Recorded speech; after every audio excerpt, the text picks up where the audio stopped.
So ಇಷ್ಟೊತ್ತು Tamil Nadu ಬಾರ್ಡ್ರಲ್ಲೆಲ್ಲ different ಮರಗಳದ್ದು tea estate ಆ ಥರ ನಮಗೆ ಸೀನರಿ ಸಿಗ್ತಾ ಇತ್ತು. ಇವಾಗ ಕೇರಳ ಬಾರ್ಡರ್ ಸ್ಟಾರ್ಟ್ ಆದಂಗೆ ಇಲ್ಲೆಲ್ಲ ಫುಲ್ ಬಿದ್ದಿರ್ದು ಮರಗಳು ಕಾಣಿಸ್ತಾ ಇದೆ. ಸೊ ಅದೊಂಥರ ಬುಷ್ ಆಗಿ ಆ ಥರ ಡಿಫ್ರೆಂಟ್ ಥರ ಫೀಲ್ ಇದೆ. ನೈಸ್. ಈ ನೇಚರ್ ಅದು ಡಿಫ್ರೆಂಟ್ ವೈಬ್ ಅಲ್ವಾ ಆ ಥರ. ಅಲ್ಲೊಂದು ನೋಡಿ ಚಿಕ್ಕ ಯಾವುದೋ ಹಟ್ ಥರ ಕಟ್ಟಿದ್ದಾರೆ. ಫುಲ್ ಇದು ಬಿದ್ದಿರ್ದೇ ಇದೆಲ್ಲ ಇದೊಂಥರ ಚೆನ್ನಾಗಿದೆ. ನೈಸ್. ಅಡಿಕೆ ತೋಟಗಳೆಲ್ಲ ಸ್ಟಾರ್ಟ್ ಆಗ್ತದೆ ಇಲ್ಲಿಂದ. ಸೊ ಇವಾಗೆಲ್ಲ ಕೆಲವು ಮನೆಗಳೆಲ್ಲ ಸ್ಟಾರ್ಟ್ ಆಗ್ತದೆ. ಫಾರೆಸ್ಟ್ ಏರಿಯಾ ಆಯಿತು ಅನಿಸುತ್ತೆ. ಸೊ ಇದರಿಂದ ಇದೆ, ಬಟ್ ಕೆಲವೊಂದು ಕಡೆ ಮನೆಗಳು ಇದೆ ಅಲ್ವಾ. ಬಸ್ ನೋಡಿ, ಕೇರಳ ಬಸ್ ಸೂಪರ್ ಆಗಿದೆ. ಇದು ನಮ್ದು ಯಾವುದೋ BMTC ಬಸ್ ತರ ಕಾಣಿಸ್ತಾ ಇದೆ. ಆ್ಯಂಡ್ ಇಲ್ಲಿ ಕಾಫಿ ತೋಟಗಳಿದೆ ಇಲ್ಲಿ ಜಾಸ್ತಿ ಅಲ್ಲ. ಕಾಫಿ ಮತ್ತೆ ಅಡಿಕೆ ಬೆಳಿತಿದ್ದಾರೆ ಇಲ್ಲಿ. ಸೊ ಇವಾಗ ಒಂದು ಜಂಕ್ಷನ್ಗೆ ಬಂದಿದ್ದೀವಿ. ಇಲ್ಲಿ 2 ಸ್ಪಾಟ್ ಇದೆ. ಒಂದು ಸ್ಟ್ರೈಟ್ ಆಗಿ ಹೋಗ್ಬೇಕು, ಒಂದು ಇದಕ್ಕೆ ಹೋಗ್ಬೇಕು. ಲಾಟ್ರಿ ಕೇರಳಲ್ಲಿ ಇದೀವಿ, ಅಫಿಷಿಯಲಿ ಲಾಟ್ರಿ ಕೊಡ್ತಾರೆ. ಇವಾಗ ನಾವೇನು ಮಾಡಬೇಕು ಅಂದರೆ ರೈಟ್ ತಗೋಬೇಕು. ಯಾಕೆ ಅಂದರೆ ನಾವು ಮೈಸೂರಿಗೆ ಹೋಗಲ್ಲ, ಫುಲ್ ವಯನಾಡ್ಗೆ ಹೋಗಿ ಅಲ್ಲಿಂದ ಹೋಗ್ತೀವಿ. ಇನ್ನೊಂದು ರೂಟ್ ತೋರಿಸ್ತಾ ಇರೋದು ಅದು ಕೇರಳ, ಫುಲ್ ಕಂಪ್ಲೀಟ್ ಕೇರಳಗೆ ಹೋಗ್ತೀವಿ. ನಮ್ಗೆ ಆ ರೂಟ್ ಬೇಡ ಹೋಗೋಕ್ಕೆ. ನಂಗೆ ಈ ಪ್ಲೇಸ್ ಹೆಂಗಿದೆ ಅಂದರೆ, ವಯನಾಡಿಗೆ ಒಂದ್ಸತಿ ಬಂದಿದ್ವಿ ನಾವು, ಇಲ್ಲಿ ವಾಕ್ ಮಾಡ್ಕೊಂಡೆಲ್ಲ ಹೋಗಿದ್ವಿ. ಅದೇ ಪ್ಲೇಸಲ್ಲಿ ಇದ್ದೀವಿ ಅಂತ ನನಗೇನೋ ಅನ್ನಿಸ್ತಾ ಇದೆ. ದೀಪ್ತಿಗೂ ಹಂಗೆ ಅನ್ನಿಸ್ತಾ ಇದೆ ಅಂತೆ. ಹಿಂಗಿದ್ರೆ ನಾವು 100% ಸೌದಿ ಕುಡಿಯೋದು. ನಾವು ಒಂದ್ಸತಿ ಬಂದಿದ್ದೀವಿ ಇಲ್ಲಿಗೆ ವಯನಾಡ್ಗೆ. ಅವಾಗ ಇನ್ನೂ ನಾವು ಬ್ಲಾಗಿಂಗ್ ಸ್ಟಾರ್ಟ್ ಮಾಡಿರಲಿಲ್ಲ. ಸೊ ಈ ಜಾಗಕ್ಕೆಲ್ಲ ಬಂದು ನಡ್ಕೊಂಡು ಹೋಗಿದ್ವಿ. ಅವಾಗ ಮಳೆ ಇತ್ತು, ಸಿಕ್ಕಾಪಟ್ಟೆ ಮಳೆ ಇತ್ತು. ಅದು ನಾವು ಬಂದು ಹೋಗಿ ಒಂದು ಸ್ವಲ್ಪ ದಿವಸಕ್ಕೆ ಇದಾಗಿತ್ತು, ಅದೇ ಅದು ಫ್ಲಡ್ ಆಗಿತ್ತಲ್ಲ ಆ ಪ್ಲೇಸು. ಸೊ ನೋಡಿ ಹಿಂಗೆ ಹೋಗ್ಬೇಕು ನಾವು ರೈಟು, ಬಟ್ ಅನ್ಫಾರ್ಚುನೇಟ್ಲಿ ನಾವು ಇವಾಗ ಲೆಫ್ಟ್ ಹೋಗ್ತಾ ಇದೀವಿ. ನಾವು ರೈಟ್ ಹೋದ್ರೆ ಸೌದಿ ಎಲ್ಲ ಕುಡ್ಕೊಂಡ್ ಬರ್ಬೋದು. ಏನ್ ಮಾಡೋಣ ದೀಪ್ತಿ, ಹೋಗೋಣ. ಬಟರ್ ಫ್ರೂಟ್ ತಗೊಂಡಿದ್ವಿ. ಕರೆಕ್ಟ್. ಏನ್ ಹೇಳು, ಜಲ್ದಿ ಹೇಳ್ಬೇಕು ನೀನು. ಸೌದಿ ಕುಡ್ಕೊಂಡ್ ಬರೋಣ. ಓಕೆ. ಸೊ ಇವಾಗ ಏನಂದ್ರೆ ಸ್ವಲ್ಪ ಪ್ಲಾನ್ ಚೇಂಜ್, ಹೋಗಿ ಸೌದಿ ಕುಡ್ಕೊಂಡ್ ಬರ್ತೀವಿ. ಸೌದಿ ಅಂದ್ರೆ ಏನು ಅಂತ ತೋರಿಸ್ತೀವಿ ನಿಮಿಷ ಅಣ್ಣ. ವಯನಾಡಿಗೆ ಬಂದಾಗ ನಾವು ಒಂದು ಡ್ರಿಂಕ್ ಕುಡಿದಿದ್ವಿ, ಸೌದಿ ಅಂದ್ಬಿಟ್ಟು. ಖರ್ಜೂರಲ್ಲಿ ಮಿಲ್ಕ್ ಶೇಕ್ ಮಾಡಿದ್ದು ಸಕ್ಕತ್ತಾಗಿತ್ತು ಅದು. ನಾವು ಆ್ಯಕ್ಚುಲಿ ಇವಾಗಲೂ ಬೆಂಗಳೂರಿಗೆ ಹೋದ್ರೆ ಅದನ್ನ ಕ್ರೇವಿಂಗ್ಸ್ ಮಾಡ್ತೀವಿ. ನಮಗೆಲ್ಲೂ ಸಿಕ್ಕಿಲ್ಲ ಇವಾಗ. ಒಂದು ರೆಸ್ಟೋರೆಂಟು ಅಥವಾ ಒಂದು ಬೇಕ್ರಿಲಿ ನಾವು ಅದನ್ನ ತಿಂದಿದ್ದು, ಬಟ್ ನಮ್ಗೆ ಗೊತ್ತಿಲ್ಲ ಅಲ್ಲಿ ಯಾವುದು ಅಂತ. ಇವಾಗ ಮೋಸ್ಟ್ಲಿ ಚೇಂಜ್ ಆಗಿ ಹೋಗಿದ್ದು ಸ್ವಲ್ಪ. ದೀಪ್ತಿ ಹೋಗಿ ಚೆಕ್ ಮಾಡ್ಕೊಂಡು ಬರ್ತಾಳೆ ಇವಾಗ, ಅಲ್ಲೇ ಇದೆಯಾ ಏನು ಅಂತ. ಅದೇನಾ ಏನು, ಅಕಸ್ಮಾತ್ ಅದೇ ಇದ್ರೆ ಆರ್ಡ್ರ್ ಮಾಡ್ಕೊಂಬಿಡೋಣ ಅಲ್ವಾ. ಮತ್ತು ಅದು ತುಂಬ ಚೆನ್ನಾಗಿರುತ್ತೆ ಸೌದಿ. ಒಂಥರ ನನ್ನ ಫೇವ್ರೆಟ್ಟು ಮಿಲ್ಕ್ ಶೇಕಲ್ಲಿ. ತುಂಬ ನೆನಪಾಗ್ತಾ ಇದೆ, ನಾವು ವಯನಾಡಿಗೆ ಬಂದಾಗ ಲಾಸ್ಟ್ ಟೈಮು ಮಳೆ ಇತ್ತು. ಈ ಜಂಕ್ಷನ್ಗೆಲ್ಲ ಬಂದು ಬಟರ್ ಫ್ರೂಟ್ ತೊಗೊಂಡು, ಆಮೇಲೆ ಇಲ್ಲಿ ರೈಟ್ ಸೈಡಲ್ಲಿ ಇದು ಗೆಣಸು ಗಾಡಿ ಇದೆ. ಅಲ್ಲಿ ಒಂದು ಗಾಡಿ ಇದೆ ಅಲ್ಲ, 2 ವೀಲರ್ ಇದೆಲ್ಲ, ಅದ್ರ ಹಿಂದೆಗಡೆ ಇದೆ ನೋಡಿ, ಇವಾಗ ಕಾಣಿಸ್ಬೋದು. ಆ ಗಾಡೀಲಿ ಗೆಣಸುದು ಚಿಪ್ಸ್ ಹಾಕ್ತಾರೆ, ಸಕ್ಕತ್ತಾಗಿತ್ತು. ಸೊ ಗೆಣಸು ಚಿಪ್ಸು ತೊಗೊಂಡು ತಿನ್ಕೊಂಡು ವಾಪಸ್ಸು ರೂಮ್ಗೆ ಹೋಗ್ತಾ ಇದ್ವಿ ನಡ್ಕೊಂಡು. ಚೆನ್ನಾಗಿದೆ, ಒಂದೊಳ್ಳೆ ಎಕ್ಸ್ಪೀರಿಯೆನ್ಸ್. ನಾವು ಹೋಗಿರೋ ಜಾಗದಿಂದ ಮತ್ತೆ ಬಂದಿದ್ದೀವಿ ಅಂದರೆ ಭಾರಿ ಖುಷಿ ಆಗುತ್ತೆ.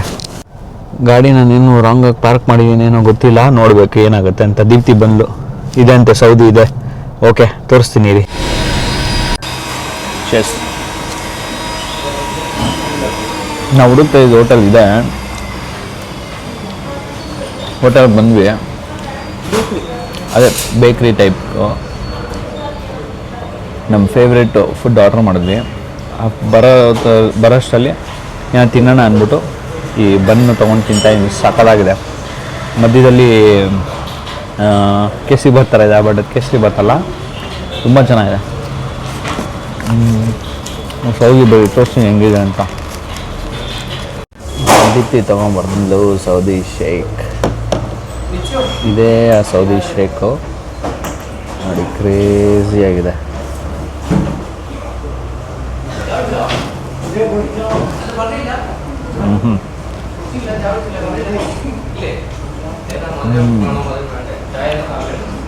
ಚೆನ್ನಾಗಿದೆ.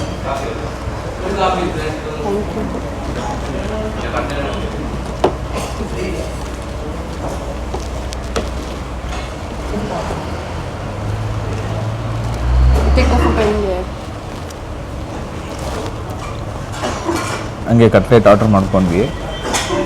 ಸ್ವಲ್ಪ ಡಿಫ್ರೆಂಟ್ ಆಗಿದೆ ಬಟ್ ಚೆನ್ನಾಗಿದೆ. ಮೋಸ್ಟ್ ಇವಾಗ ಐಸ್ ಕ್ರೀಮ್ ಎಲ್ಲ ಹಾಕಿದ್ದಾರೆ. ಲಾಸ್ಟ್ ಟೈಮ್ ನಾವು ಬರೀ ಸೌದಿ ಶೇಕ್ ಮಾತ್ರ ಮಾಡ್ತಾಯಿದ್ವಿ.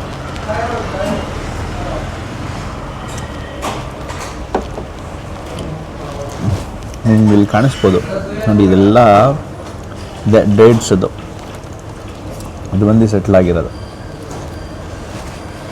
ಓಕೆ, ಆಲ್ ರೈಟ್, ಇದು ತಿಂದು ಮುಗಿಸಿ ಹೊಡ್ಬೇಕಾದ್ರೆ ಸಿಗ್ತೀವಿ. ಓಕೆ, ನಾವು ಹುಡುಕ್ತಾ ನಮ್ಮ ಹಿಂದೆ ಇದೆ ನೋಡಿ ಜಫ್ಸಾ ಅಂತ. ಸೊ ಅದೇ ಇವಾಗ ಬೇಕ್ರಿ. ಸೊ ನೋಡಿ ಇದೇ ಬೇಕ್ರಿ, ನಾವು ಬಂದು ಕುಡಿತಾ ಇದ್ದು ಜ್ಯೂಸು ಇದೆಲ್ಲ. ಸೊ ಈ ಕಡೆ ಹೋದರೆ ನಾವು ವಾಪಸ್ಸು ಸುಲ್ತಾನ್ ಬತ್ತೇರಿ ಮತ್ತು ಬಂಡೀಪುರ ಕನೆಕ್ಟ್ ಆಗುತ್ತೆ. ಇವಾಗ ನಾವು ಆಲ್ರೆಡಿ ಸುಲ್ತಾನ್ ಬತ್ತೇರಿ ಒಳಗಡೆ ಬಂದ್ಬಿಟ್ಟಿದ್ದೀವಿ. ಸೊ ಸೇಮ್ ಪ್ಲೇಸ್ಗೆ ಬಂದಿರೋದು. ಸೊ ಇದಕ್ಕೆ ಹೇಳೋದು, maintain the quality of foods.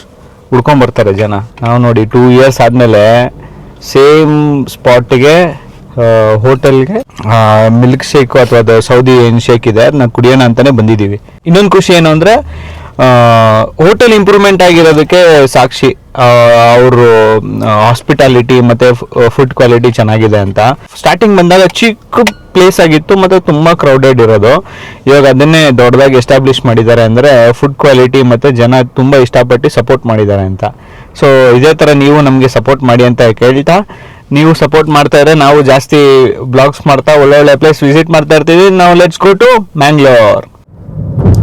ನಾವಿವಾಗ ಸುಲ್ತಾನ್ ಬತ್ತೇರಿ ಹೈವೇಲಿ ಇದ್ದೀವಿ. ಇದು ಫಾರೆಸ್ಟ್ ಬಫರ್ ಝೋನು.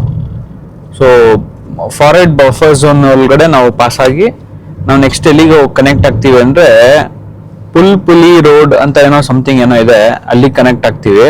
ಸೊ ನಾವಿದು ಮಂಗಳೂರ್ವರೆಗೂ ಅಂದರೆ ಮಂಗಳೂರು ಸುಳ್ಯವರೆಗೂ ಇದೇ ರೂಟಲ್ಲೇ ನಾವು ಕ್ಯಾರಿ ಆಗ್ತೀವಿ ಅಂತ ಅನ್ನಿಸ್ತಾ ಇದೆ. ಯಾಕೆಂದರೆ ನಾವು ಇದು ಆಮೇಲೆ ವಿರಾಜಪೇಟೆ ಅಲ್ಲಿ ಕನೆಕ್ಟ್ ಆಗ್ತೀವಿ ಸ್ಟ್ರೈಟ್ ಅವೇ. ಒಂಥರ ಚೆನ್ನಾಗಿದೆ ಇದು ಫಾರೆಸ್ಟ್ ವೈಬು. ಮಧ್ಯಾಹ್ನ ಕರೆಕ್ಟಾಗಿ 1:35. ಸೊ ಇವಾಗ ಯಾವುದು ಅನಿಮಲ್ಸು ಪಾಸಿಂಗ್ ಸಿಗಲ್ಲ. ಬಟ್ ಏನಂದರೆ ಫಾರೆಸ್ಟ್ ವೈಬ್ ಎಂಜಾಯ್ ಮಾಡ್ಕೊಂಡು ಹೋಗ್ತಾ ಇದ್ದೀವಿ. ಒಂದು ಖುಷಿ ವಿಚಾರ ಏನಪ್ಪ ಅಂದರೆ Sultan Bathery is part of Kerala ಅಲ್ವಾ. ಸೊ ಕೇರಳಲ್ಲಿ ಈ ಥರ ಡಬಲ್ ರೋಡ್ ಇದೆ ಫಾರೆಸ್ಟ್ ಒಳಗಡೆ ಅಂದರೆ ಭಾರಿ ಖುಷಿ ಆಗ್ತಾ ಇದೆ. ಇವ್ರದ್ದು ನಾರ್ಮಲ್ ಸಿಟಿ ಲಿಮಿಟ್ಸ್ ಅಲ್ಲೇ ಸಿಂಗಲ್ ರೋಡ್ ಇರುತ್ತೆ, ಅಂಥದ್ರಲ್ಲಿ ಈ ಫಾರೆಸ್ಟ್ ಒಳಗಡೆ 2 ಲೈನ್ ಇದೆ. ಅಂದರೆ ಸಿಂಗಲ್ ಲೈನೇ ಬಟ್ ಸ್ವಲ್ಪ ವೈಡ್ ಆಗಿದೆ, ಚೆನ್ನಾಗಿದೆ. ಸೊ ಅಲ್ಲಲ್ಲೇ ಬೋರ್ಡ್ ಹಾಕಿದ್ದಾರೆ, ಎಲಿಫೆಂಟ್ ಕ್ರಾಸಿಂಗ್ ಝೋನ್, ಗೋ ಸ್ಲೋ ಅಂತ. ನಂಗೆ ನೋಡಿದಾಗೆಲ್ಲ ಭಯ ಆಗ್ತಾ ಇದೆ. ರೋಡಲ್ಲೆಲ್ಲ ನೋಡ್ತಾ ಇದ್ದೀನಿ, ಅಕಸ್ಮಾತ್ ಏನನ್ನ ಡಂಗ್ ಏನೋ ಸಿಗುತ್ತಾ ಏನು ನೋಡ್ತಾ ಇದ್ದೀನಿ, ಇರ್ಬೋದಾ ಅಂತ. ಬಟ್ ನಮ್ಗೇನು ಅಷ್ಟು ಕಾಣಿಸ್ತಾ ಇಲ್ಲ. ಮೋಸ್ಟ್ ಪ್ರಾಬಲಿ ಇಲ್ಲಿ ಎಲ್ಲ ಓಡಾಡಲ್ಲ ಅನ್ಸುತ್ತೆ. ಬಟ್ ಯಾವುದಕ್ಕೂ ನಮ್ಮ ಸೇಫ್ಟಿ, ನಾವು ಹುಷಾರಲ್ಲಿ ನಾವು ಇರಬೇಕು. ಆದರೆ ತುಂಬ ವೆಹಿಕಲ್ಸ್ ಓಡಾಡ್ತಾ ಇದೆ. ಒಂದು ವೆಹಿಕಲ್ ಓಡಾಡ್ತಾ ಇಲ್ಲ ಅಂದರೆ ಸ್ವಲ್ಪ ಭಯ ಆಗುತ್ತೆ. ಸೊ ಈ ರೋಡ್ ನೋಡಿ ಹಿಂಗೆ ಇರುತ್ತೆ ನಿಮಗೆ ಮ್ಯಾಂಗ್ಳೂರ್ವರೆಗೂ, ಅಂದರೆ ಸುಳ್ಯವರೆಗೂ. ಜಾಸ್ತಿ ವೈಡು ಇಲ್ಲ, ಜಾಸ್ತಿ ನ್ಯಾರೋನೂ ಇಲ್ಲ, ಮೀಡಿಯಮ್ ಆಗಿದೆ. ಆರಾಮಾಗಿ ಹೋಗ್ಬೋದು ನಾವು ನಮ್ಮ ಡೆಸ್ಟಿನೇಷನ್ಗೆ. ನಿಮಗೆ ಮೇನ್ ಜಂಕ್ಷನ್ಸ್ ಮಾತ್ರ ಕವರ್ ಮಾಡೋಕ್ಕೆ ಟ್ರೈ ಮಾಡ್ತೀವಿ. ಯಾಕಂದರೆ ನಾವು ಬ್ಲಾಗ್ ಮಾಡ್ತಾ ಲೇಟ್ ಆಗ್ತಾ ಇದೆ. ನಾವು 6:37 ರೀಚ್ ಆಗಬೇಕಾಗಿತ್ತು.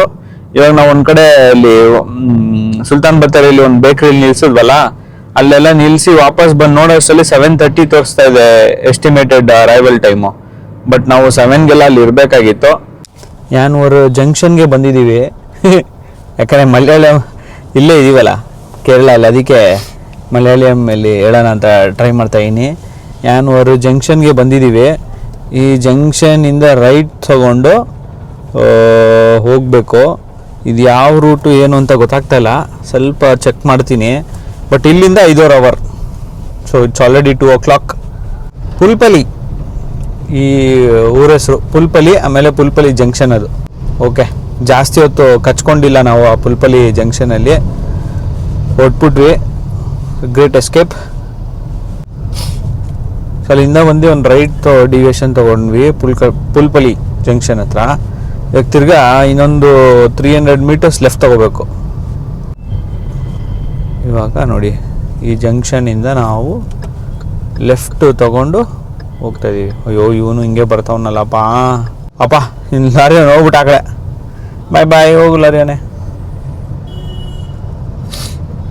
ಅನ್ನಪುರಂ ಜಂಕ್ಷನ್ ಅಂತ ಒಂದಿದೆ. ಅನ್ನಪುರಂ ಜಂಕ್ಷನ್ ರೈಟ್ ತಗೊಂಡು ಕಂಟಿನ್ಯೂ ಆಗಬೇಕು. ಸೈಡ್ ಬಿಡಿ. ಇಲ್ಲಿಂದ ರೈಟ್ ಡಿವಿಯೇಷನ್ನು. ಇದು ಚರ್ಚ್ ಒಂದಿದೆ, ಈ ಚರ್ಚ್ ರೈಟ್ ತಗೋಬೇಕು. ಅನ್ನಪುರ ಅದೇ ಊರು. ರೋಡ್ ಚೆನ್ನಾಗಿದೆಯಲ್ಲ ಇವಾಗ? ರೋಡ್ ಸೂಪರ್ ಆಗಿದೆ. ಇದೇ ತರ ಇದೆ ರೋಡು, ಆರಾಮಾಗಿ ಓಡಿಸ್ಕೊಂಡು ಹೋಗ್ಬೋದು. ಇಲ್ಲಿಂದ 224 ಕಿಲೋಮೀಟರ್ಸ್ ಇದೆ. ಇನ್ನ 224 ಕಿಲೋಮೀಟರ್ಸ್ ಅಂದ್ರೆ ನಮ್ಗೆ ಇನ್ನೊಂದು 5.5 hours ಬೇಕು. ಸೊ 5.5 hours ಕ್ಲಾಕ್ ಮಾಡ್ಬೇಕು ಇವಾಗ ನಾನು. ಪೆಟ್ರೋಲ್ ಫಿಲ್ ಮಾಡ್ಕೊಂಡ್ಬಿಟ್ವಿ ಅಲ್ಲೇ. ಸೊ ಏನು ಟೆನ್ಷನ್ ಇಲ್ಲ ಅಲ್ಲಿ ಇಲ್ಲಿ ನಿಲ್ಸ್ಕೋಬೇಕು ಅಂತ. ನಮ್ಗೊಂದು ಕ್ಯೂರಿಯಾಸಿಟಿ, ನೋಡಬೇಕು ಇದು ಎಲ್ಲಿ ಹೋಗಿ ಎಲ್ಲಿ ಕನೆಕ್ಟ್ ಆಗುತ್ತೆ ಅಂತ. ಯಾಕಂದ್ರೆ ಇದು ಕುಶಾಲನಗರಕ್ಕೆಲ್ಲೋ ಕನೆಕ್ಟ್ ಆಗುತ್ತೆ ನನ್ಗೆ ಗೊತ್ತಿರಂಗೆ, ವಿರಾಜಪೇಟೆ ಕುಶಾಲನಗರ ಕರ್ನಾಟಕಗೆ. So out of curiosity, Kerala ಇಂದ ಆ ಕಡೆ ಬಾರ್ಡರ್ಗೆ ಹೆಂಗ್ ಕನೆಕ್ಟ್ ಆಗುತ್ತೆ ಅಂತ ಅಷ್ಟೇ, ಇನ್ನೇನಿಲ್ಲ. ಓಕೆ, ಬಿಸಿಲು ಜಾಸ್ತಿ, ಅದಕ್ಕೆ ದೀಪ್ತಿ ಸ್ಪೆಕ್ಸ್ ಹಾಕೊಂಡಿದ್ದೀನಿ. ನನ್ನ ಸ್ಪೆಕ್ಸು ಲೈಟಾಗಿ ಮುರಿದೋಗ್ಬಿಟ್ಟಿದೆ, ಕಟ್ಟಾಗ್ಬಿಟ್ಟಿದೆ. ದೀಪ್ತಿನ ಮುರಿದಾಕ್ಬಿಟ್ಟಿದ್ದಾರೆ ಅನ್ಸುತ್ತೆ ನನ್ನ ಮೇಲೆ ಇರೋ ಕೋಪಕ್ಕೆ. ಬನ್ನಿ ಹೋಗೋಣ ಮಂಗಳೂರಿಗೆ. ಇಲ್ಲಿ ತಿರ್ಗಾ ಇನ್ನೊಂದು ಜಂಕ್ಷನ್ ಹತ್ರ ರೈಟ್ ತಗೊಂಡ್ವಿ. ಇಲ್ಲಿಂದ 13 ಕಿಲೋಮೀಟರ್ ಸೀದಾ ಹೊಡಿಬೇಕು. ನೆಕ್ಸ್ಟ್ ಸಿಗೋ ಊರು ಯಾವುದು ಅಂದರೆ ಕೊಯ್ಲೇರಿ, ಕಟಿಕುಲಂ ಅಂತ ಏನೋ ಇದೆ. ಇಲ್ಲೊಂದು ಬ್ರಿಡ್ಜ್ ಬರುತ್ತೆ. ಆಕ್ಚುಲಿ ಮ್ಯಾಪಲ್ಲಿ ನೋಡಿದ್ರೆ 2 ಬ್ರಿಡ್ಜ್ ಬಂದು ಕನೆಕ್ಟ್ ಆಗೋ ಥರ ಇದೆ. ಅಂದರೆ ಐ ಮೀನ್ ಟು ಸೇ 2 ನದಿ ಬಂದು ಅಲ್ಲಿ ಸಂಗಮ ಆಗೋ ಥರ ಇದೆ. ಚೆನ್ನಾಗಿದೆ ನೋಡಿ, ಫುಲ್ಲು ಸಂಗಮ ಥರ ಫೀಲ್ ಇದೆ ನೋಡಿ. ಒಂದು 20 ನಿಮಿಷದಿಂದ ಇದೇ ಥರ ದಾರಿ ಇರೋದು, ಓಡಿಸ್ಕೊಂಡು ಹೋಗ್ತಾ ಇದ್ದೀನಿ. ಪೀಸ್ ಆಗಿದೆ, ಆರಾಮಾಗಿ ಹೋಗ್ಬೋದು. ಮನೆಗಳು ಸಕ್ಕತ್ತಾಗಿದೆ ಮನೆಗಳು. ನಮ್ಮ ರಿಲೇಟಿವ್ ಯಾರೋನೋ ಒಬ್ಬ ಈ ಕಡೆ ಇದ್ದಿದ್ರೆ ಚೆನ್ನಾಗಿರೋದು. ಯಾವಾಗ ಹೋಗಿ ಬರ್ಬೋದಾಗಿತ್ತು ವಾಯ್ನಾಡಿಗೆ ಅಲ್ವಾ. ಓಕೆ, ಸೊ ಅಲ್ಲಿಂದ ಬಂದ್ವಾ, ಒಂದು ಶಾರ್ಟ್ ಕಟ್ ಇತ್ತು. ಶಾರ್ಟ್ ಕಟ್ ಮುಗಿಸ್ಕೊಂಡು ರೈಟ್ ಡಿವಿಯೇಷನ್ ತೊಗೊಂಡ್ವಿ. ಅದರಲ್ಲಿ ಸುಮ್ಮನೆ ನಾರ್ಮಲಾಗಿ ಕೈಯಲ್ಲಿ ಬರ್ದಿರೋ ಥರ ಬೋರ್ಡ್ ಇತ್ತು. ಅದು ರೈಟು ಮೈಸೂರು, ಆಮೇಲೆ ಬೇರೆ ಪ್ಲೇಸಸ್ ಏನೋ ಇತ್ತು. ಹಂಗೆ ಬಂದ್ವಿ. ಇವಾಗ ಈ ರೂಟ್ ಎಲ್ಲಿಗೆ ತೋರಿಸ್ತಾ ಇದೆ ಅಂದರೆ ಇದು ವೈಲ್ಡ್ ಲೈಫ್ ಸ್ಯಾಂಚುರಿಗೆ ಕನೆಕ್ಟ್ ಆಗುತ್ತಂತೆ. ಯಾವ ವೈಲ್ಡ್ ಲೈಫ್ ಸ್ಯಾಂಚುರಿ ನನಗೂ ಗೊತ್ತಿಲ್ಲ ಕರೆಕ್ಟಾಗಿ, ಅಲ್ಲಿ ಹೋದಾಗ ನೋಡಬೇಕು. ಬಟ್ ಲೆಫ್ಟ್ ಸೈಡಲ್ಲಿ ಮಾತ್ರ ಚೆನ್ನಾಗಿ ಕಾಣಿಸ್ತಾ ಇದೆ. ಇವಾಗ ನೋಡಿ ಲೆಫ್ಟ್ ಸೈಡು ವ್ಯೂ, ಓಹೋ ಸೂಪರಾಗಿದೆ ಬೆಟ್ಟಗಳು. ಇದಕ್ಕೆ ಹೇಳೋದು ವೆಸ್ಟರ್ನ್ ಘಾಟ್ಸ್ ಅಂತ. Western Ghats is one of super. ಅದು ಅದನ್ನ ಪ್ರಿಸರ್ವ್ ಮಾಡೋಕ್ಕೇ ತುಂಬ ಜನ ಸೋಷಲಿಸ್ಟ್ ಅವರು ಆರ್ಗನೈಸೇಷನ್ಸು ಸಪೋರ್ಟ್ ಮಾಡ್ತಾರೆ. ಯಾಕೆಂದರೆ ಈ ಥರ ಸಖತ್ತಾಗಿ ಡೆನ್ಸ್ ಆಗಿದೆ ಫಾರೆಸ್ಟು. ಅಲ್ಲಿ ಇನ್ನೊಂದಿತ್ತು ನನಗೆ ಫೇವ್ರೇಟ್, ಅದು ಏನಂದರೆ ನಾವು ಟ್ರೈ ಮಾಡಿದ್ವಿ ಮನೇಲಿ. ಇದೇನು ಅಂದರೆ ನೀವು ಟ್ರೈ ಮಾಡಿ, ತುಂಬ ಒಳ್ಳೇದಂತೆ ಗಟ್ ಹೆಲ್ತ್ಗೆ. ನೀರಿಗೆ ನಿಂಬೆಹಣ್ಣು, ಉಪ್ಪು, ಇದು ಇಂಗ್ರೀಡಿಯೆಂಟ್ ದೀಪ್ತಿ ಹೇಳ್ತಾಳೆ, ಕೇಳ್ಕೊಳ್ಳಿ. ಅದೆಲ್ಲ ಹಾಕ್ಬಿಟ್ಟು ನಮ್ಗೇನು ಬೇಕು, ಮಾವಿನಕಾಯಿ, ಆಮೇಲೆ ಪೈನಾಪಲ್ಲು, ಆಮೇಲೆ ಇನ್ನೇನು ನಲ್ಲಿಕಾಯಿ. ಅದು ಬೆಟ್ಟದ ನಲ್ಲಿಕಾಯಿ ಹಾಕೋದು, ನಾರ್ಮಲ್ ಚಿಕ್ಕ ಮಲ್ಲಿಕಾಯಿ ಅಲ್ಲ, ಬೆಟ್ಟದ ನಲ್ಲಿಕಾಯಿ. ಇಷ್ಟು ಹಾಕ್ಬಿಟ್ಟು ನೆನೆಸ್ಬಿಡೋದು, ಒಂದು ಮ್ಯಾರಿನೇಟ್ ಮಾಡೋದು ಒಂದು ಸ್ವಲ್ಪ ದಿವಸ, ಒಂದು 2-3 days ಆಗೋದು, ಜಾಸ್ತಿ ಬೇಡ. ಅದು ತಿಂದರೆ ಹೆಂಗಿರುತ್ತೆ ಗೊತ್ತಾ, ಸೂಪರು, ಸಕ್ಕತ್ತಾಗಿರುತ್ತೆ ಮ್ಯಾರಿನೇಟ್ ಆಗಿರೋದು. ಅದಿತ್ತು ಅಲ್ಲಿ ನಿಲ್ಸೋಣ ಅಂದ್ಕೊಂಡ್ವಿ, ಬಟ್ ಆಗಿಲ್ಲ, ಮಿಸ್ ಆಯಿತು. ಬಟ್ ಮಂಗಳೂರಲ್ಲಿ ಒಂದು ಪ್ಲೇಸಲ್ಲಿ ನಾವು ರೆಗ್ಯುಲರ್ ಆಗಿ ತಿಂತೀವಿ, 1-2 ಸತಿ ತಿಂದಿದ್ದೀವಿ. ರೆಗ್ಯುಲರ್ ಏನಿಲ್ಲ, 2 ಸತಿ ತಿಂದಿದ್ದೀವಿ. ಅಲ್ಲಿ ಈ ಸತಿ ಹೋದಾಗ ತಿಂತೀನಿ ನಾನು. ಲೆಫ್ಟ್ ತಗೋಬೇಕು, ಮೇಯ್ನ್ ಇದೇ ಇರೋದಿರು ಲೆಫ್ಟು. ಈ ಲೆಫ್ಟು ನಾವು ತಗೊತೀವಿ. ಈ ಲೆಫ್ಟಲ್ಲಿ ಏನು ಬರ್ದವ್ರೆ, ಮೈಸೂರು, ಮಾವಳ್ಳಿ, ಆಮೇಲೆ ಏನೋ ಇತ್ತು ಕುಟ್ಟ. ಡ್ರೈವ್ ಮಾಡ್ತಾ ವಾಯ್ನಾಡ್ ವೈಲ್ಡ್ ಲೈಫ್ ಡಿವಿಷನ್ಗೆ ರೀಚ್ ಆಗಿದ್ದೀವಿ. ಇಲ್ಲಿಂದ ಆಲ್ಮೋಸ್ಟ್ ಲೈಕ್ ಕೇರಳ ಬಾರ್ಡ್ರೆ ಕಂಟಿನ್ಯೂ ಆಗ್ತೀವಿ ಅಂತ ಅನಿಸ್ತಾ ಇದೆ ನಮಗೆ. ವೈಲ್ಡ್ ಲೈಫ್ ಡಿವಿಷನ್ ಅಂತ ಇದು ನೋಡಿ ಹೆಂಗಿದೆ. ಇದೆಲ್ಲ ಫ್ಲೈಓವರ್ ಎಲ್ಲ ಕಟ್ ಮಾಡಿ ಹಾಕಿದ್ದಾರೆ ಎಲ್ಲ. ಅಲ್ಲೂ ಇದಾವೆ ಅಪ್ಪ, ಮಳೆಗಳೇ ಬಂದ್ರೆ ಏನ್ ಕತೆ. ತೋಲಾಪತಿ ಅಂತ ಒಂದು ಫಾರೆಸ್ಟ್ ಇದೆ. ಓವರ್ 300 rivers ಒರಿಜಿನೇಟೆಡ್ ಇನ್ ಇಂಡಿಯನ್ಸ್ ಫಾರೆಸ್ಟ್ ಅಂತೆ. ಮೋಸ್ಟ್ಲಿ ಇದು ಸಫಾರಿ ದೇನೇ ಇರ್ಬೋದಾ ಅಂತ ಅನ್ಕೊಂತಾ ಇದೀನಿ. ಸೊ ಇವಾಗೇನು ಇವಾಗ ಯಾವುದೋ ಒಂದು ಫಾರೆಸ್ಟ್ ಪ್ಲೇಸ್ಗೂ ಎಂಟ್ರಿ ಆಗ್ತಾ ಇದೀವಿ ಅಂತ ಅನಿಸ್ತಾ ಇದೆ. ಮುಂದೆ ಯಾವುದೋ ಬೋರ್ಡ್ ಕಾಣಿಸ್ತಾ ಇದೆ, ರೆಸ್ಟೋರೆಂಟ್ ಬೋರ್ಡ್ ಆವಾಗಲೇ ಕಾಣಿಸಿದ್ದು ನಮಗೆ, ಅವಾಗಿಂದ ಕಾಣಿಸ್ತಾ ಇರೋದು. ಓಕೆ, ನಾವು ಇವಾಗ ಬಂದಿದ್ವಲ್ಲ ದಾರಿ ಅದೇ ತಲಪತಿ ವೈಲ್ಡ್ ಲೈಫು. ಏನಪ್ಪ ಎಲ್ಲ ಫುಲ್ ಕನ್ಫ್ಯೂಷನ್ ಇದೆ. ಇಟ್ಸ್ ಓಕೆ, ಎಕ್ಸ್ಪ್ಲೋರ್ ಮಾಡ್ಕೊಂಡು ಹೋಗ್ಬೇಕಾದ್ರೆ ಕನ್ಫ್ಯೂಷನ್ಸ್ ಆಗೋದೆಲ್ಲ ಮಾಮೂಲಿ. ಟ್ರಾವೆಲಿಂಗ್ ಮಾಡ್ತಾ ಟ್ರಾವೆಲ್ ವ್ಲಾಗಲ್ಲೇ ಎಲ್ಲ ತೋರಿಸೋದು ನಮ್ಮ ಅಭ್ಯಾಸ. ಸೊ ಇವಾಗ ನಾವು ನಿಮಗೆ ನಾವೇನೇನು ನೋಡ್ತೀವಿ, ನಮಗೇನೇನು ಹೊಸದಾಗಿದೆ ಅದೆಲ್ಲ ತೋರಿಸ್ಕೊಂಡು ಹೋಗ್ತಾ ಇರ್ತೀವಿ. ಇನ್ನೊಂದು 3 ಕಿಲೋಮೀಟರ್ಸು ಅದಾದಮೇಲೆ ರೈಟ್ ಡಿವಿಯೇಷನ್.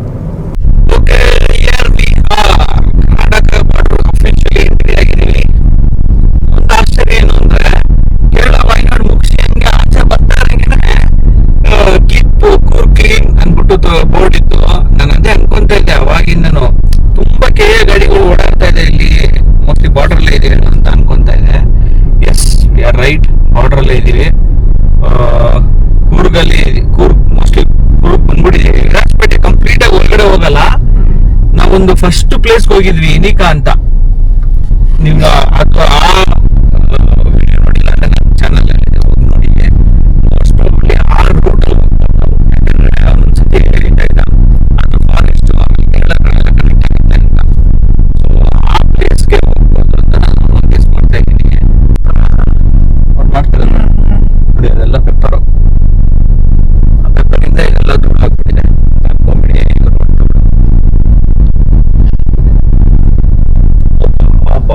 Road super. ಬೆಣ್ಣೆ ಹಾಕಿ ನನ್ಗೆ ಗೊತ್ತಿರಂಗೆ ನಾವು ಕೂರ್ಗ್ ರೀಚ್ ಆಗ್ಬಿಟ್ಟಿದೀವಿ. ಅಲ್ಲಿಂದ ಇವಾಗ ಸಂಪಜೆ ಘಾಟ್ ಕನೆಕ್ಟ್ ಆಗಿ ಹೋಗೋದೆ ಕೆಲಸ. ಇನ್ನೊಂದು 4 hours ಮೋಸ್ಟ್ ಪ್ರಾಬಬ್ಲಿ ನಾವು ಬಂದ್ಬಿಟ್ಟಿದೀವಿ. ಕರ್ನಾಟಕ ಬಾರ್ಡರ್ ರೀಚ್ ಆದ್ವಲ್ಲ, ಸೊ ಕನ್ನಡ ಬೋರ್ಡ್ಗಳು ಕಾಣಿಸಕ್ ಸ್ಟಾರ್ಟ್ ಆಗುತ್ತೆ. ಇಲ್ಲಿ ನೋಡಿ, ಇದು ಕಾರ್ ವಾಶ್ ಕನ್ನಡದಲ್ಲಿದೆ. ಸೊ ಹಂಗಿದ್ರೆ ನಾವು ಕರ್ನಾಟಕ ಅಲ್ಲಿದ್ದೀವಿ ಅನ್ನೋದಕ್ಕೆ ಇದೊಂದು ಸಾಕ್ಷಿ, ಪ್ರೂಫ್. ಮಧುಮಲೆ ಬಂಡೀಪುರ ಹೋಗಿಲ್ಲ ಅನ್ಸುತ್ತೆ. ಮಧುಮಲೆಗೆ ಹೋಗ್ವಿ, ಆಮೇಲೆ ಇವಾಗ ಸೀದಾ ನಾಗರಹೊಳೆ ಫಾರೆಸ್ಟಿಗೆ ಹೋಗಿ ವಾಪಸ್ ಕನೆಕ್ಟ್ ಆಗ್ತೀವಿ. ಸೊ ನೈಸ್, ಒಳ್ಳೆ ಎಕ್ಸ್ಪೀರಿಯನ್ಸ್ ಆಗ್ತಾ ಇದೆ. ಎಕ್ಸ್ಪ್ಲೋರ್ ಮಾಡ್ತಾ ಇದೀವಿ. ಏನು ಎಕ್ಸ್ಪ್ಲೋರ್ ಮಾಡಿದ್ರು ಇವಾಗ ನಾವು ಡೆಫಿನೆಟ್ ಮಂಗಳೂರಿಗೆ ಜಲ್ದಿ ಹೋಗ್ಬೇಕು. ಅದೇ ಒಂದು ಮೇನ್ ಟಾಸ್ಕ್ ಇರೋದು ನಮಗೆ ಎಲ್ಲ. ಬೋರ್ಡಿದೆ ಮೈಸೂರು, ಪೋನಂಪೇಟೆ, ಆಮೇಲೆ ಗೋಣಿಕೊಪ್ಪಲು. ಸೊ ಇಷ್ಟು place. Welcome to Karnataka. Yes, ನಾವು ಫೈನಲಿ ಇವಾಗ ಕರ್ನಾಟಕ ಸ್ಟೇಟ್ನ ಕನೆಕ್ಟ್ ಆಗಿದ್ದೀವಿ. ಎಸ್, ಈ ಟ್ರಿಪ್ಪಲ್ಲಿ ತಮಿಳ್ನಾಡು, ಕೇರಳ ಸ್ಟೇಟ್ ಎಲ್ಲ ಕನೆಕ್ಟ್ ಮಾಡಿಕೊಂಡು ಇವಾಗ ಕರ್ನಾಟಕ ಬಾರ್ಡರ್ ಬಂದಿದ್ದೀವಿ. ಕೊಡಗಲ್ಲಿದ್ದೀವಿ. ಓಕೆ, ನಾವು ಸ್ವಲ್ಪ ಬಾರ್ಡರ್ ಪಾಸ್ ಆಗಿ ನಾವು ಒಬಿಸೋಡ್ ಕನೆಕ್ಟ್ ಆಗಬೇಕು. ಒಂದ್ ಸ್ವಲ್ಪ ದೂರ ರೋಡು ಸಿಕ್ಕಾಪಟ್ಟೆ ವರ್ಸ್ಟ್ ಆಗಿತ್ತು. ಅದ್ ನಾವು ವಿಡಿಯೋ ಮಾಡೋಣ ಅಂತ ತೆಗ್ದಿದ ತಕ್ಷಣ ರೋಡ್ ಚೆನ್ನಾಗಿ ಬರ್ತಾ ಇದೆ. ಸೊ ಕೇರಳ ಮತ್ತೆ ತಮಿಳ್ನಾಡು ಹೋಗಿ ಬಂದ್ವಲ್ಲ, ರೋಡ್ ಮಾತ್ರ ಸೂಪರ್ ಆಗಿತ್ತು. ಪ್ರಾಬ್ಲಮ್ ಏನು ಅಂದ್ರೆ ಕರ್ನಾಟಕ ಬಾರ್ಡರ್ ಬರ್ತಾ ಇರಂಗೇನೆ ಪ್ರಾಬ್ಲಮ್ ಸ್ಟಾರ್ಟ್ ಆಗೋದು. ಬಂದು ತಲುಪಿರೋದು ಪೊನ್ನಂಪೇಟೆಗೆ. ಪೊನ್ನಂಪೇಟೆಯಿಂದ ನಾವು ಇನ್ನೊಂದು 4 ಕಿಲೋಮೀಟರ್ಸ್ ಹೋಗಿ ಅಲ್ಲಿಂದ ಇಲ್ಲಿಗೆ ಡಿವಿಯೇಷನ್ ತಗೋಬೇಕು. ವಿರಾಜಪೇಟೆ ಮೈಸೂರು ರೋಡ್ ಅಲ್ಲಿಗೆ ಡಿವಿಯೇಷನ್ ತಗೊಂತೀವಿ. ಸೊ ಈ ಥರ ಇರುತ್ತೆ ರೋಡ್ಸ್ ಎಲ್ಲ. Not so bad, not so good, like single way. ಈ ಓಮ್ನಿಯವರಂತೂ ಅವಾಗಲೇ ಕಾಟ ಕೊಟ್ಟರು. ಸ್ಕೂಲ್ ವ್ಯಾನೋ ಏನೋ ಇರಬೇಕಿದು, ಭಾರಿ ಕಾಟ ಕೊಡ್ತಾರೆ ಅಂಕಲ್. ನೋಡಿ, ನಮ್ಮ ಮುಂದೆ ತಹಸೀಲ್ದಾರ್ ಹೋಗ್ತಾ ಇದ್ದಾರೆ. ಪೋನಂಪೇಟೆ ತಾಲೂಕುದು ತಹಸೀಲ್ದಾರ್ ಅವರು. ಸೊ ಇವಾಗ ಒಂದು ಜಂಕ್ಷನ್ಗೆ ಕನೆಕ್ಟ್ ಆಗ್ತೀವಿ. ನೋಡಿ, ಈ ಥರ ಇದೆ ಜಂಕ್ಷನ್ ಇದು. ನಾನು ಅನ್ಕೊಂಡೆ ತಹಸೀಲ್ದಾರ್ ಹಿಂದೆ ಹೋದ್ರೆ ಯಾರೋ ಪೊಲೀಸ್ ಯಾರನ್ನ ಇರ್ತಾರೆ, ಟ್ರಾಫಿಕ್ ಪೊಲೀಸ್ ನೋಡ್ಬಿಟ್ಟು ಜಲ್ದಿ ಕ್ಲಿಯರ್ ಮಾಡ್ತಾರೆ ಅನ್ಕೊಂಡೆ. ನೋಡಿದ್ರೆ ಖಾಲಿ ಟ್ರಾಫಿಕ್ ಹಂಗೇ ಇದೆ. ಸೊ ಇವಾಗ ಲೆಫ್ಟ್ ತಗೊಂಡ್ರೆ ಗೋಣಿಕೊಪ್ಪಲ್ ರೋಡ್ ನೋಡಿ, ಇದೆ ಕರ್ನಾಟಕದು ವೆಸ್ಟ್ ರೋಡ್ಗಳು. ಕೇರಳ ತಮಿಳ್ನಾಡು ಇಲ್ಲ ಹತ್ರ ನಮ್ಗೇನು ಫೀಲ್ ಆಗಲಿಲ್ಲಪ್ಪ. ಬಟ್ ಏನೋ ಕರ್ನಾಟಕಕ್ಕೆ ಬಂದ್ರೇ ಇದು ಭಾರಿ ಹಿಂಸೆ. ಡಿವಿಯೇಷನ್ ತಗೊಂಡು ಹೋಗ್ತಾ ಇದೀವಿ. ಇಲ್ಲಿಂದ ಒಂದು 25 ಕಿಲೋಮೀಟರ್ಸ್, ಎಲ್ಲೂ ಟರ್ನ್ ಇಲ್ಲ, ಹೋಗ್ತಾ ಇರೋದು ಸೀದಾ. ಮೋಸ್ಟ್ಲಿ ಇವಾಗ ನೆಕ್ಸ್ಟ್ ಬಿಟ್ರೆ ಸಂಪಜೆಗೆ ಕನೆಕ್ಟ್ ಆಗ್ತೀವಿ ಅಂತ ಅನಿಸ್ತಾ ಇದೆ. ಓಕೆ, ಫೈನಲಿ 25 ಕಿಲೋಮೀಟರ್ಸ್ ಏನಿತ್ತು ಆ ಸ್ಟ್ರೆಚ್ ಮುಗಿಸ್ಕೊಂಡು ಬಂದೆ. ನಾನು ಇಲ್ಲಿ ರೈಟ್ ಟರ್ನ್ ತಗೋಬೇಕು ವಾಪಸ್ಸು. ರೋಡು ಅಷ್ಟು ಚೆನ್ನಾಗಿಲ್ಲ, ತುಂಬ ಖರಾಬಾಗಿದೆ. ಒಂದು ಸ್ಟ್ರೆಚ್ಚು ಚೆನ್ನಾಗಿರುತ್ತೆ, ಮಧ್ಯದಲ್ಲಿ ಫುಲ್ ಊಷ್ಟಾಗಿದೆ ರೋಡ್ಸು, ಆ ಥರ ಆಗಿದೆ. ಸೊ ಅದರಿಂದ ಸ್ವಲ್ಪ ಲೇಟ್ ಆಗ್ತಾ ಇದೆ. ಇದು ಡಿವಿಯೇಷನ್ ಇರೋದು. ಏನಪ್ಪ ಈ ರೋಡು ಹಿಂಗೆ ಇದೆ, ಹಾಕಿದ್ದಾರೆ ಅಬ್ಬೆ ಫಾಲ್ಸು, ತಲಕಾವೇರಿ, ಬಾಗ್ಮಂಡ್ಲ ಎಲ್ಲ ಈ ಕಡೆನೇ ಹೋಗ್ಬೇಕಂತೆ. ಜಸ್ಟ್ 1 ಕಿಲೋಮೀಟರ್ ಅಂತೆ ಈ ರೂಟು, ನಿತ್ಯ ಎಳಿತಾ ಇರೋದು. ಹಂಗಿದ್ರೆ ಈ ಸತಿ ಪರವಾಗಿಲ್ಲ ಅಲ್ವಾ, ಟಾಸ್ಕ್ ಬರ್ತಾ ಬರ್ತಾ ಚಿಕ್ಕದಾಗ್ತಾ ಇದೆ. ಆವಾಗಲೇ 25 ಕಿಲೋಮೀಟರ್ಸ್ ಇತ್ತು, ಆಮೇಲೆ 10 ಕಿಲೋಮೀಟರ್ಸ್ ಆಯಿತು, ಇವಾಗ 1 ಕಿಲೋಮೀಟ್ರ್. ಆಮೇಲೆ ತಲಕಾವೇರಿ ರೋಡ್ ಬರುತ್ತೆ ನೋಡಿ. ನಾನು ಆವಾಗಲೇ ಹೇಳ್ದಂಗೆ ಊಟಿಲಿ ಹೆಂಗೆ ಬೆಟ್ಟದ ಮೇಲೆಲ್ಲ ಮನೆ ಕಟ್ಕೊಂಡಿದ್ರಲ್ಲ, ಆ ಥರ ಬೆಟ್ಟದ ಮೇಲೆ ಇಲ್ಲೂ ಮನೆ ಕಟ್ಟಿದ್ದಾರೆ. ಕೂರ್ಗಲ್ಲಿ ನೋಡಿ, ಕಾಣಿಸ್ತಾ ಒಂದು ಚೆನ್ನಾಗಿರೋ ಮನೆ ಒಂದು ಕಾಣಿಸ್ತಾ ಇದೆ. ಮನೆನೂ ಇರುತ್ತೆ ಒಂದೊಂದ್ಸತಿ ನೋಡಿ. ಇಲ್ಲಿದೆ ಮಡಿಕೇರಿ, ಬಾಗ್ಮಂಡಲ, ತಲಕಾವೇರಿ, ಕರಿಕೆ, ಆಮೇಲೆ Mangalore right 135 kilometres. I am taking right deviation, ಯಾಕಂದರೆ we are going to Mangalore. ಅದಕ್ಕೆ thank you, visit again Talakaveri birth place ಅಂತ ಹಾಕೊಂಡಿದ್ದಾರೆ. ನಾವು ಮಂಗಳೂರು ಕಡೆಯಿಂದ ಬರ್ಬೇಕಾದ್ರೆ ಈ ರೋಡಲ್ಲಿ ನೋಡ್ತೀವಿ ಬೋಟ್ಸ್ ಎಲ್ಲ. ಇವಾಗ ನಾವು ಮೋಸ್ಟ್ ಪ್ರಾಬಬ್ಲಿ ಡೈರೆಕ್ಟಾಗಿ ಸಂಪಜೆಗೆ ಜಾಯ್ನ್ ಆಗ್ಬಿಡ್ತೀವಿ. ಹೌದು, ಡೈರೆಕ್ಟ್ ಸಂಪಜೆಗೆ ಜಾಯ್ನ್ ಆಗಿದ್ದೀವಿ ಅಲ್ವಾ. ನೆಕ್ಸ್ಟ್ ಕನೆಕ್ಟ್ ಆಗೋದು ಸಂಪಜೆ ರೋಡ್ ಇದು. ಇನ್ನು ನಮ್ಗೆ ಫೆಮಿಲಿಯರ್ ಇದೆ ಈ ರೋಡ್ ನಮಗೆ. ಇಲ್ಲಿಂದ ಕರೆಕ್ಟಾಗಿ 2 hours 34 minutes ಇದೆ BC ರೋಡ್ಗೆ ನಾವೇನು ಹೋಗ್ಬೇಕಾಗಿರೋದು, ದೀಪ್ತಿ ಊರಿಗೆ. ಸೊ ಇಲ್ಲಿಂದ 110 ಕಿಲೋಮೀಟರ್ಸ್. ದಾರಿ ಇದಾಗಿದೆ, ಮಾಮೂಲಿ ಯಾವಾಗಲೂ ಆಗ್ತಾನೆ ಇರುತ್ತೆ ನೋಡಿ. ರೂಟ್ ಹೆಂಗಿದೆ, ಇವತ್ತು ಬರೀ ಘಾಟ್ ಸೆಕ್ಷನ್ನೇ ಓಡಿಸಿರೋದು. ಊಟಿ ಘಾಟ್ ಸೆಕ್ಷನ್ನು, ವಾಯ್ನಾಡು ಘಾಟ್ ಸೆಕ್ಷನ್ನು, ಇಲ್ಲಿ ಸಂಪಜೆನೂ ಘಾಟ್ ಸೆಕ್ಷನ್ನು. ನಾನಂತೂ ಸೈಕಾಬಿಡಿನಿ ಇವತ್ತು, ಬರೀ ಓನ್ಲಿ ಘಾಟ್ ಸೆಕ್ಷನ್ ಇವತ್ತು. ಮಾಣಿ ಪಾಸ್ ಆದ್ಮೇಲೆ ಹೈವೇಸ್, ಮಾಣಿ ಪಾಸ್ ಆದ್ಮೇಲೆ ನಮಗೆ ಕಂಪ್ಲೀಟ್ ಹೈವೇ, ಮಂಗಳೂರ್ದು ಹೈವೇ ಸ್ಟ್ರೆಚ್ ಇದೆಲ್ಲ ಅದು ನಮಗೆ ಅವಾಗ ಸಿಗುತ್ತೆ. ಸೊ ಇಲ್ಲಿಂದ ಸಂಪಜೆಗೆ ನಮಗೆ ಒಂದು ಸ್ವಲ್ಪ 15 ಕಿಲೋಮೀಟರ್ಸ್ ಸ್ಟಾರ್ಟ್ ಆಗುತ್ತೆ. ಆಮೇಲೆ ಸಂಪಜೆಯಿಂದ ಸುಳ್ಯದಿಂದ BC ರೋಡು. ಅನ್ಫಾರ್ಚುನೇಟ್ಲಿ ನಮ್ಮ ಕ್ಯಾಮ್ರಾ ಅದು ಸ್ಟೋರೇಜ್ ಫುಲ್ ಆಗಿ ನಾವು ವಿಡಿಯೋನ ಇಲ್ಲಿಗೆ ಸ್ಟಾಪ್ ಮಾಡ್ತಾ ಇದ್ದೀವಿ. ಹೋಪ್ ಊಟಿಯಿಂದ ಮ್ಯಾಂಗ್ಳೂರ್ಗೆ ಬರೋ ಜರ್ನಿ ನಿಮ್ಗೆ ಇಷ್ಟ ಆಗಿದೆ ಅಂತಾನು ಅನ್ಕೊಂಡಿದ್ದೀನಿ. ನೆಕ್ಸ್ಟ್ ವಿಡಿಯೋಲಿ ಸಿಗೋಣ, ಅಲ್ಲಿವರೆಗೂ ಟೇಕ್ ಕೇರ್, ಬಾಯ್ ಬಾಯ್.